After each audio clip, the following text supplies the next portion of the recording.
patología del niño y el adolescente y vamos a continuar con lo que viene siendo esas patologías que son problemas, hablando de lo que serían las enfermedades infectocontagiosas. Vamos a empezar con la varicela. ¿A quién les tocó varicela? No se peleen, no se peleen, están todos zombies. A mí me tocó varicela. No sé. Ok. A mí también me tocó varicela. Perfecto. Bueno, cuando hablamos de varicela, vamos a hablar de 4 o 5 cositas muy importantes. Una de ellas, ¿qué es una pápula? ¿Alguien sabe lo que es una pápula? ¿Qué es una pústula? Eczema. Pápula es como una inflamación, como un granito. Las pústulas son, como su mismo nombre lo dice, pues que contienen pus. Ok, la pápula es como el eczema. Ok, ¿qué es el eczema?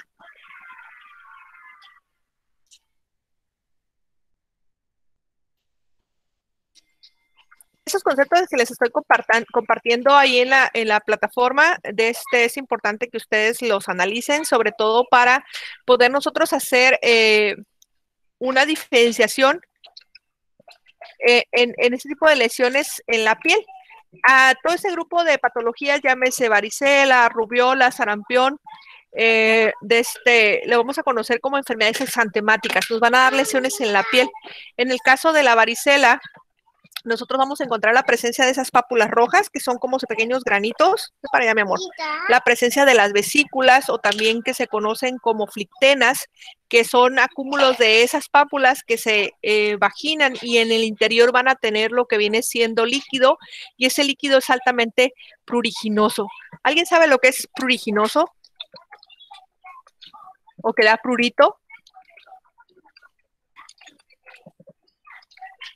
Bueno, como no cooperan, voy a empezar a preguntar. A ver, Erika Sugey Quesada, ¿qué es prurito? Maestra, pues Mande. sería como la sensación de rascarse, ¿no? Como de tener comezón, de querer estarse rascando. ¿Es correcto? Eso es el prurito, ¿ok? Scarlett Torres, ¿andas por ahí? Sí, profesora. ¿Qué es una vesícula? Pues según yo, hace referencia a algo que está como englobando algo, ¿no? Como atrapando algo. ¿Ok? En la imagen que ustedes ven, ¿sí alcanzan a ver una imagen donde dice las diferentes lesiones en la piel de la varicela? ¿No está compartiendo pantalla, profe? No está compartiendo. Ok, perfecto. Entonces no se ve en el acordeón. Bueno, cuando hablamos de las enfermedades exantemáticas, esto nos permite a nosotros hacer un diagnóstico diferencial. Sarampión, rubiola no nos da esto. La varicela es la única que nos va a dar esta aparición primero de las pápulas, que esas converginan entre sí y forman el eczema, la formación de vesículas y costras. Entonces vamos a tener nosotros un tiempo breve entre que se empieza a manifestar esto. Es una enfermedad muy contagiosa causada por el virus de la varicela, y vamos a tener ciertos periodos de incubación y del periodo prodrómico, donde inician la aparición de los diferentes síntomas. Entonces, ahorita a través del chat yo les compartía los conceptos que debemos de saber, hablando de lo que sería en este caso la presencia de las pápulas, que es una pápula, que es una vesícula, que es una costra, y aprovechaba para poner ese concepto de prurito, empiema, eczema, pústula, sí, porque nosotros vamos a tener ese tipo de lesiones que en sí no van a respetar ni palmas, ni plantas, ni genitales, y el paciente va a tener su cuerpo. Si hago una exploración física a nivel del conducto auditivo, las fosas nasales, cavidad oral, el paciente va a tener la presencia de este tipo de lesiones. Solía ser una enfermedad clásica en la niñez, sin embargo, ahorita nosotros vamos a toparnos con pacientes, sobre todo adultos mayores, que pueden tenerlo, o me ha tocado a mí personal de enfermería que empieza con ello. Afortunadamente está la vacunación. que en este caso a las personas que van a hacer el tríptico y el cartel, sí me gustaría que pusieran el enfoque desde la vía de administración y en qué pacientes no se administra en este caso la vacuna y sobre todo lo que sería en qué época de la niñez nosotros debemos de administrarla. Vean por favor ese tipo de lesiones, nada más de verlas da comezón. Es lo que decíamos, el concepto de prurito, y en este caso, este tipo de virus se va a transmitir a través del contacto directo, a través de la expectoración o al estar en contacto con el líquido que sale de estas vesículas. Hay un periodo de incubación hasta de 21 días, durante el cual el paciente va a tener una diseminación viral que va a alcanzar una fase de viremia. Mande, Polet. Es que no sé si yo no veo la pantalla o nadie la está viendo porque no me aparece. ¿Sí se mira? Ah, entonces es mi internet. Ok, entonces vamos a tener nosotros esta característica de las diferentes etapas de estas lesiones, en el cual el paciente va a tener una fase de viremia desde que antes que inicien esta representación clínica del exantema hasta a la desaparición de las costras. El paciente es potencialmente contagioso. La fase prodrómica entonces radica el que el paciente va a empezar febrícula, malestar general, la presencia de anorexias. El exantema está compuesto por máculas, pápulas, vesículas, pústulas, costras. Dice de diseminación centrípeta. ¿Qué significa? Desde lo que viene siendo la cara hasta las extremidades. Y dice escasa en extremidades distales. El paciente, dependiendo su estado inmunológico, vamos a presentar lo que viene siendo este tipo de lesiones. Los síntomas generales va a ser fiebre, la presencia de adenopatías, irritabilidad por el prurito. Tamara, ¿qué es adenopatía?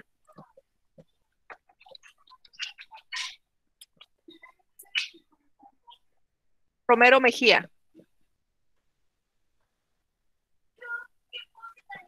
Franceli, ¿qué es una adenopatía?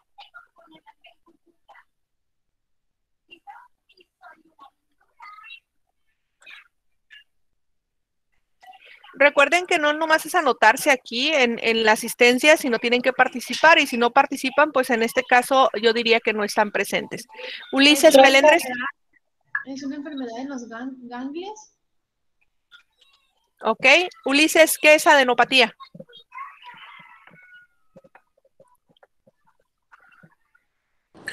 No sé, maestra, la verdad. Gracias, Ulises. Es el acúmulo, Maestra, en este caso, sería una alteración en el tamaño. Así es. De los agrandamiento. Así es, el crecimiento, el agrandamiento, en este caso de lo que viene siendo los ganglios en el paciente, por estímulo del sistema inmunológico, principalmente los leucocitos. Entonces, en estos casos, nosotros tenemos que... manda, Isabel. No, nada, me equivoqué, profe. Ok. En estos casos, nosotros tendríamos que ver con el paciente para poder informarle con respecto a que de manera general el paciente puede estar manifestándose de esa manera. Vean, ese es un cartel elaborado por un alumno donde pone aquí lo que viene siendo las diferentes etapas donde encontramos nosotros la presencia de este tipo de lesiones.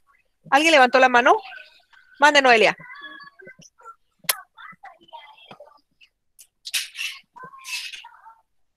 Fue sin querer, profe.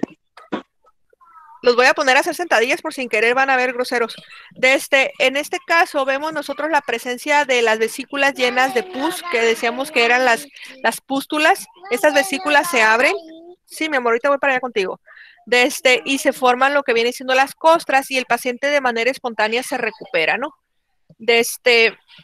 Vean, por favor, en este caso, principalmente van a aparecer por la cara, luego posteriormente se van diseminados y pues cubren en la totalidad a todos los pacientes. Este virus causa exantema, que es la comezón, o presenta estas lesiones y puede ser más intenso en pacientes menores de 1 año, en adultos mayores y mujeres embarazadas y todos los pacientes que tienen el sistema inmunológico, en este caso, disminuido. El diagnóstico se hace a través de la identificación de este tipo de lesiones y sobre todo porque presentan las diferentes lesiones exantemáticas en todo lo que viene siendo la piel. Jesús Obed, aprovechando que te notó ahí Erika, ¿a qué se nos referimos con tratamiento sintomático? ¿A qué nos referimos con tratamiento sintomático? Que es cuando tienen, pues son síntomas, pues. Es correcto, por ejemplo, aquí habla del cambio de la ropa de cama, el paciente que se bañe de manera frecuente, lo que viene siendo evitar que se rasquen. ¿Por qué es importante evitar que se rasquen estos pacientes, Raúl? Pues imagino que es porque el fluido que está dentro de las ronchitas es altamente contagioso y además porque va a dejar cicatriz. Así es. Si el paciente, ¿alguien levantó la mano? Mande ellos ahí. También, bueno, yo recuerdo que cuando yo estaba chiquita, cuando me dio varicela, pues a todos nos da mucha comezón. Entonces yo me acuerdo que lo que hacía era con una toalla, pues de secar, me empezaba pues a tallar y a rascar. Y a pesar de que no lo hacía tan fuerte, de todos modos siempre sí se me arrancaban y pues no es recomendable que se rasque, como dijo mi compañero, porque pues se va a arrancar la costra y va a salir sangre, entonces eso va dejando cicatrices, porque me ha tocado ver muchos niños con cicatrices así como de bolitas de la varicela. Sí, yo les decía, perdón la comparación, les decía, en las personas de tez oscura o tez morena, cuando sufren ese tipo de lesiones, la piel se queda hipopigmentada y pues queda en el paciente así como le digo, como si fuera dálmata, todo manchado, y eso es para toda la vida, ¿no? Si tengo un sitio donde yo me rasqué y me quité la piel, no solamente se quita la piel, sino también se dañan los folículos pilosos y el paciente puede quedarse con zonas con alopecia. Con falta de lo que viene siendo en los folículos pilosos y, por ejemplo, imagínense que el paciente se rasca y se arranca un pedacito de ceja, pues eso es para toda la vida, ¿no? ¿Cómo evitamos nosotros que el paciente tenga menor minimización para el problema del rascado? Lo decía ahorita su compañera, el que se frote con una toalla, pero también a los niños lo que podemos hacer es cortar las uñas y el uso de calcetines o guantes de tela para que el paciente cuando se toque su piel sea el menor contacto posible, sobre todo con las partes duras de la uña. En el caso de las complicaciones que pudiéramos tener, a los pacientes que les tocó, a los compañeros que les tocó meningitis, una de las complicaciones que pudiéramos tener con la varicela sería problemas de meningitis por varicela. Entonces hay que cuidar bastante eso con respecto a las lesiones cutáneas, pero también en los casos que el paciente pudiera presentar falla en cuestión de que tuviéramos una meningitis por varicela. Las intervenciones de enfermería radican en mantener un aislamiento estricto, principalmente en casa, evitar estar en contacto con otros niños, los cuidados de la piel, la aplicación de loción de calamina y explicarle el riesgo de que hay por la formación del rascado. Podemos utilizar fármacos como vienen siendo antihistamínicos, antivirales. Con respecto a las complicaciones, entonces me falta anotar lo de la meningitis y también en lo referente a las infecciones que pudiera tener oportunistas en el paciente por las huellas del rascado.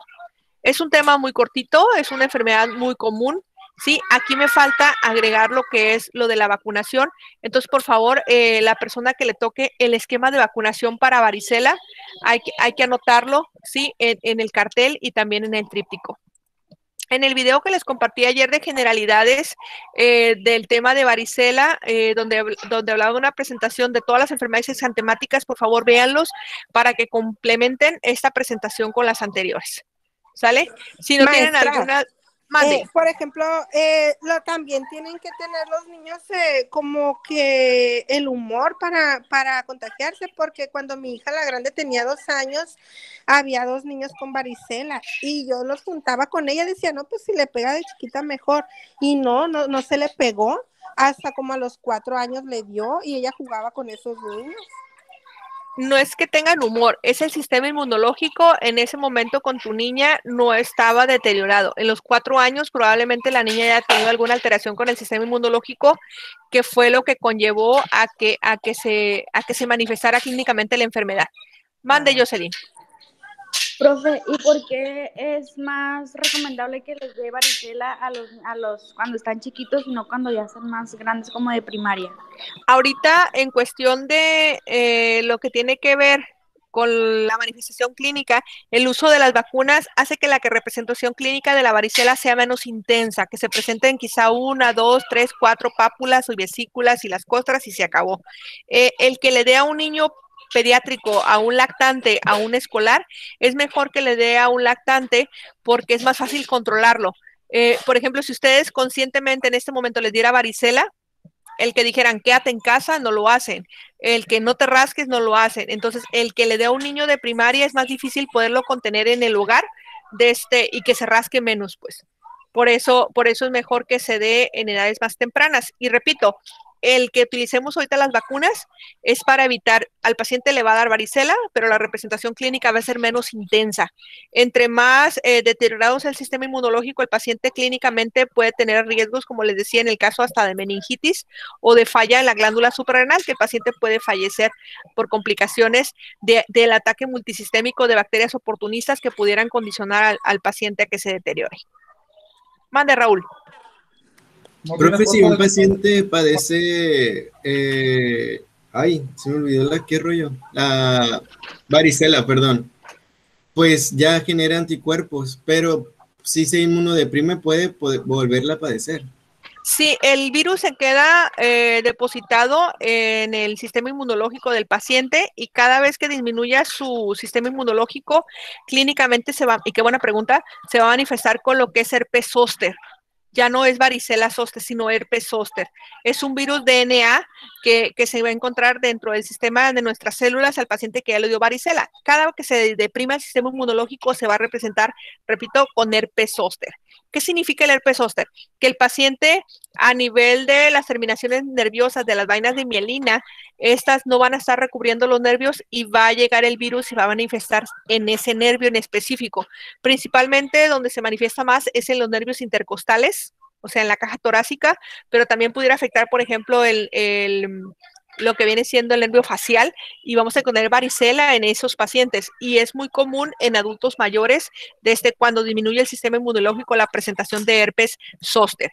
Repito, muy diferente a lo que sería la transmisión del virus del herpes labial o el herpes genital, que es una variante diferente de lo que viene siendo el virus del herpes zóster. Pero eso se transmiten por vía sexual. ¿Ok? ¿Alguna pregunta más de varicela? ¿Alguien ahí picó que quería participar? ¿Noelia? ¿Noelia Moreno o Noelia Castro? ¿No? ¿Cuál fue? No, fui yo, profe. Lo que pasa es que a mí no me ha dado varicela. Ok, ¿te pusiste la vacuna de la varicela? Sí, pues, sí. Mi mamá tiene me puso todas mis vacunas, pero pues yo tengo ya casi 22 años y no me Bueno, hay que checar porque la vacuna de la varicela no está en el servicio público, no la aplican así como la Sabin, la BCG y todo eso. Se maneja en el sector privado y el sector salud, por ejemplo, el Seguro Social la maneja para los niños exclusivos de guardería y tiene poquito tiempo que se aplica. Entonces hay que checar si se te aplicó. Por ejemplo, si yo como personal de enfermería no me he dado varicela y voy a entrar a trabajar en una guardería, el esquema de vacunación de ustedes tiene que tener la vacuna contra varicela. Pero sí la tengo y cuando estaba chiquita, igual como decía Erika, mi mamá me juntaba con mis primas porque les dio a todas y me juntaba con ellas para que me diera, pues porque decía que era mejor de chiquita y no, nunca me dio. A mí me ha tocado pacientes, así como la imagen que les estoy compartiendo aquí, es una imagen de rubiola, pero imaginémonos que esta pústula que está aquí es de varicela, digo imaginémonos, no, porque no es, repito, no es varicela, es rubiola. En este caso, cuando el paciente tiene un buen sistema inmunológico y le da varicela, solamente tiene 1, 3 o 4 vesículas que se hacen costras y párale de contar, es todo. Y a veces pasa desapercibido por los padres que el niño tuvo varicela. Entonces, nada más hay que cuidar tu sistema inmunológico, no solamente por varicela, sino por cualquier otra cosa. Pero en muchos casos, nosotros ya tuvimos contacto con el virus de la varicela y no tuvimos representación clínica. Bueno, voy a compartirles esta imagen exantemática de rubiola. Aquí, más que nada, a las personas que les tocó rubiola, que me gustaría que pusieran un apartado con lo referente a lo que tiene que ver no solamente las vacunas, sino las complicaciones de rubiola, como es rubiola congénita. Entonces, en el caso de rubiola, está causada por un virus que se llama también así, el virus de la rubiola. También se le conoce como sarampión alemán.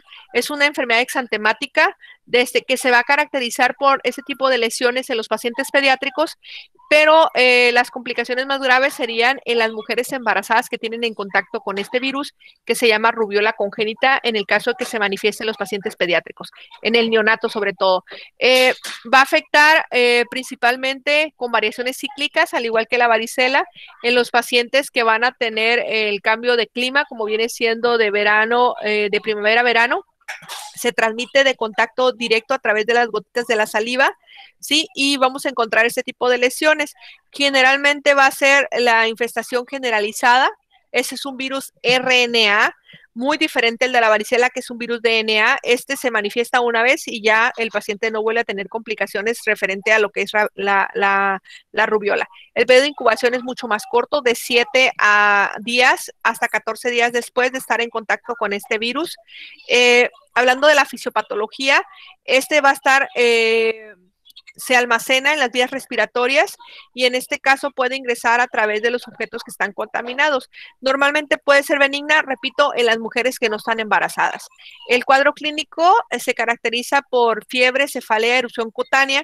En los pacientes que reciben la infestación in útero, hablando de la rubiola congénita, pueden tener afectaciones ya sean a nivel de lo que es el corazón y presentar lo que es sordera. Entonces, por eso hay que cuidar a las mujeres embarazadas.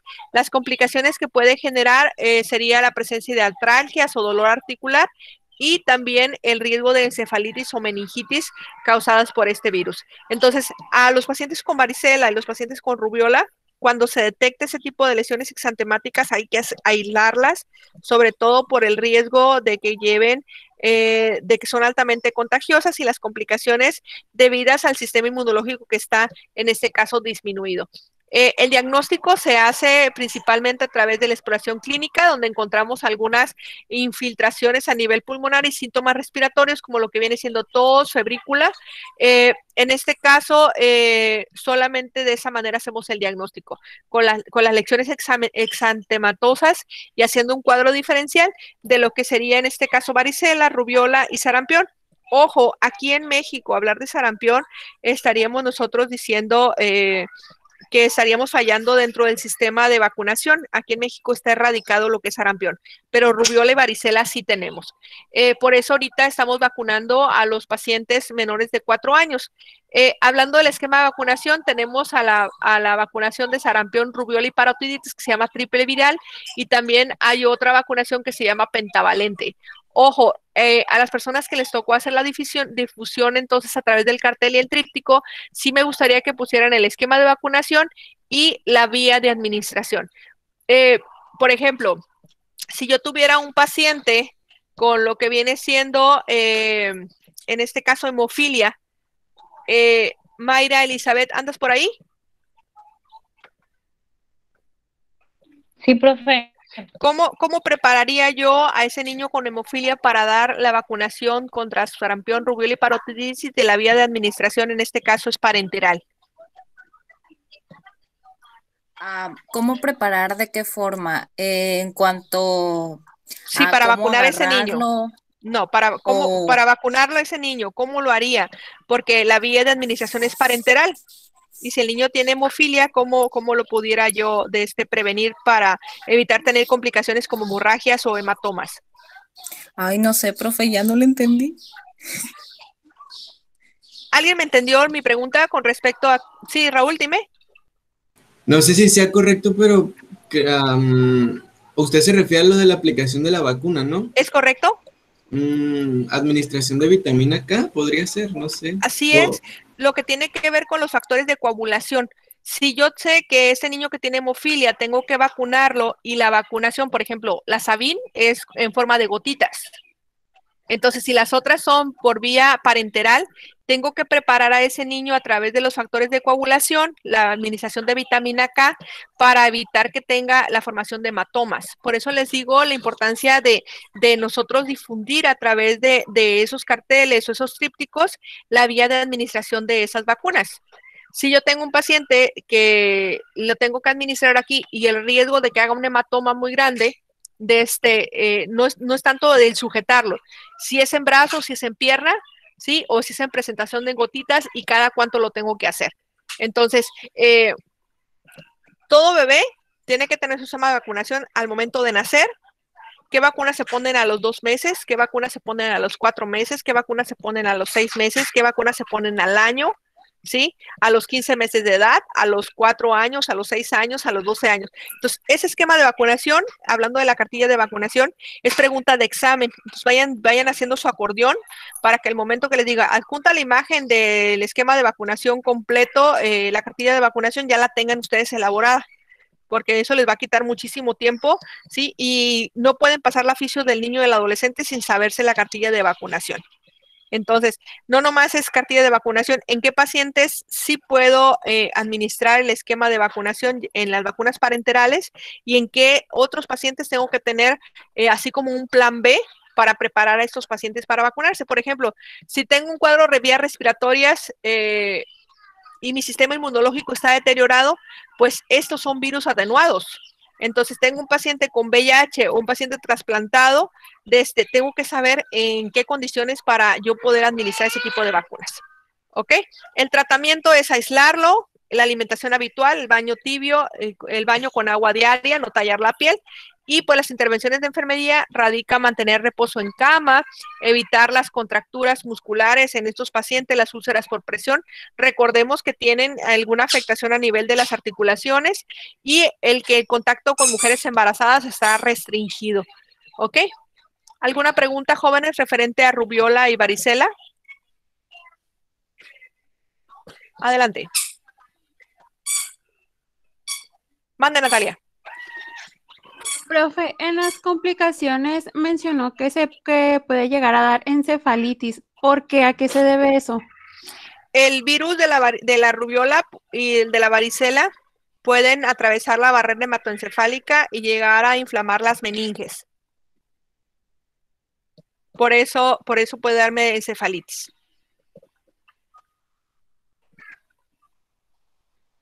Entonces, depende mucho del sistema inmunológico y, por ejemplo, imaginémonos que yo tengo mi sistema inmunológico deteriorado y me llevan a dar la vuelta al fórum, me asolean, me tienen en ayunos prolongados. Entonces, en esos casos, mi paciente puede tener lo que viene siendo la presentación de ese tipo de lesiones. ¿Alguna otra pregunta, jóvenes? No sé si te solucioné